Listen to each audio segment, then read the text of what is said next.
Hi guys, how are you doing? Welcome back to the channel. My name is Neil. If you've not been here before, please do not forget to subscribe before you leave. Today we are checking out amps that we can use at home, big colossal tube amps without using a boost. Let's go.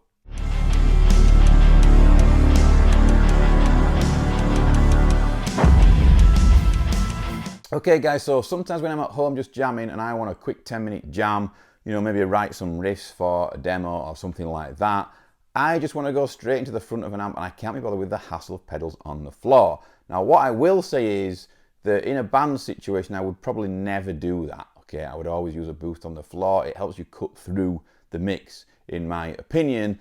But when I'm at home I don't have a mix to cut through. You know, I'm just here jamming. I just want a quick tone that sounds awesome so I can enjoy it and play some good riffs. Now I have a few amps here behind me that I enjoy to just go straight into the front of them.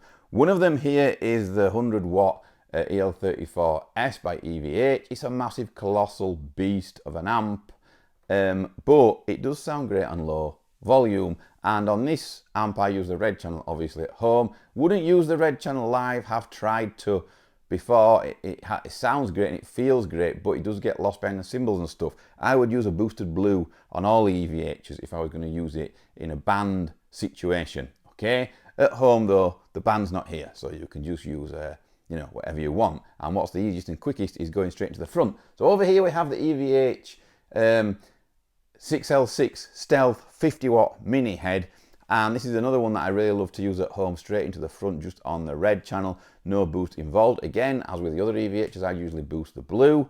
I do use the Lunchbox 2 at home on the red channel as well, same with that, but I've not thrown it in on this demo. Up there I have the Blackstar HT100 Mark II. Now that amp sounds awesome at home on OD2 with the voice switch engaged. It's almost like having a boost on, if I'm honest. It's really super tight, really tight actually, and it's got that old school kill switch metalcore style tone going on, which I really like.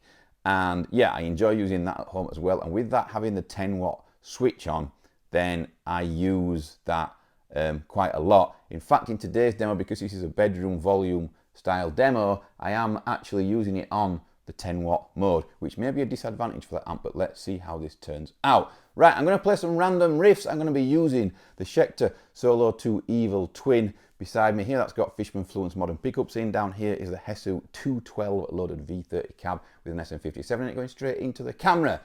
Let's go.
Okay guys, so what did you think of those 3 amps? Obviously, I would say the Blackstar had a disadvantage by having the 10-watt switch engaged, but as soon as it's got one, I thought I may as well engage it because we are playing at home at bedroom volume. That's the idea of this test. You know, the idea is to get an amp that we can go straight into with no hassle, no boost involved, and just use it on bedroom volume. The other amps are between 0 and 1, okay? On the masters. Now, what I will say is I always like to give my opinion in the room these days on the end of videos, and today my favourite amp that I enjoyed the most was probably, strangely enough, the EVH 50-watt stealth head there. It just felt like it had kind of medium low end, quite a lot of definition. It was chunky, it was tight as well. It was enjoyable to play through. Could be because it matches up best with the Fishman Fluence pickups, because I've noticed before when I had some Fishman Moderns on the channel that that amp matched up really well with it. The Blackstar, it sounds great. It's a bit like with Blackstar, it's like, here's OD2, it's tight metal, enjoy it, that's your tone. And it kind of just does that, it just does that tone. And I really like that, it's ease of use. And obviously with the 10-watt switch, which was engaged in this video, like I said, I guess that was a bit of a disadvantage. You know, I probably should have done the video with it on the 100 mode, because it does thicken out quite a lot. But I thought, since it's a bedroom volume video, I may as well use the bedroom switch, so to speak. But yeah, it sounded great with the Blackstar, super tight. It's like, you know, here's your old school kill switch engaged tone, have that, that's it, that's what it does, enjoy your playing, you know. And I quite like that, I quite like the simplicity of that. The ISF, which changes the mid sweep, is it's on nearly full, you know, which is a bit extreme. Some people would not do that. Again, that does take some of the low end away, because obviously it's tightening it. But yeah, it sounded great. As for the EL34S over here, it was colossal in the room. You know, it was shaking the room, even though it wasn't even on 1. Probably all these amps today were a bit loud for somebody who was just playing in a bedroom. Obviously, I can get away with it here. This room's designed, you know, on the side of the house to get away with at least some volume. But the EVH had massive low end. What I will say about the EL34 EVHs is that when you're using the red in particular, there's a scratchy spike. When you strike and palm mute and dig in, you get this scratchiness back on the initial strike of the note, which some people won't like. And I think I prefer the 6L6s to the EL34s for that reason on the red channel. However, when you are recording these amps, that scratchy, trebly, extra presence spike on the initial strike of the note is actually quite useful for recording. It helps it spring out of the mix, it helps it pop a bit. So yeah, although in the room it was getting on my nerves that bit, it does help you out in a mix. One thing I will say about the EVH is that it's just, the low end is huge. Like, it's massive, especially on red. Like when you put it on red, I remember when I rehearsed with it on red, and the bass player just disappeared. He made me change the channel. He disappeared in the mix. He was gone. However, it was mainly the palm mutes that were making him disappear, and I disappeared behind cymbals and stuff on chords and some of the notes. But when I palm muted, it took over the room, took over everything. But yeah, great amp. I love all these amps. This one retails at the best part of £2,000. This one is about 1,300-ish now. The EVH Stealth 50. The Blackstar HT100 Mark II is 600 quid at the moment at Anderton's. If you want to buy that or any other gear, again, go down there below in the description. There's an Anderton's affiliate link. It helps contribute to our channel every time you buy anything through that link. Huge thanks to those that have already used it. But yeah, there's a huge difference in price here. And obviously the Blackstar was on 10-watt mode. But what do you guys think? Never mind what my ears say. What do your ears say? Obviously, when you own all these amps, you like them all anyway. So for me, it's a bit weird when I put one amp against another. And also, my tastes change. Like one minute, I think the JSX is like the best amp on earth. And then the next week, I might be into another amp. And that's why I have all these amps. That's why I have so many, because I like them all and I like to switch between them. And my tastes change. You know, that's why guitarists sell amps all the time, because their tastes change. They get a bit bored, they move on to another tone. Then they're like, oh, I want that amp back now. I prefer that tone again.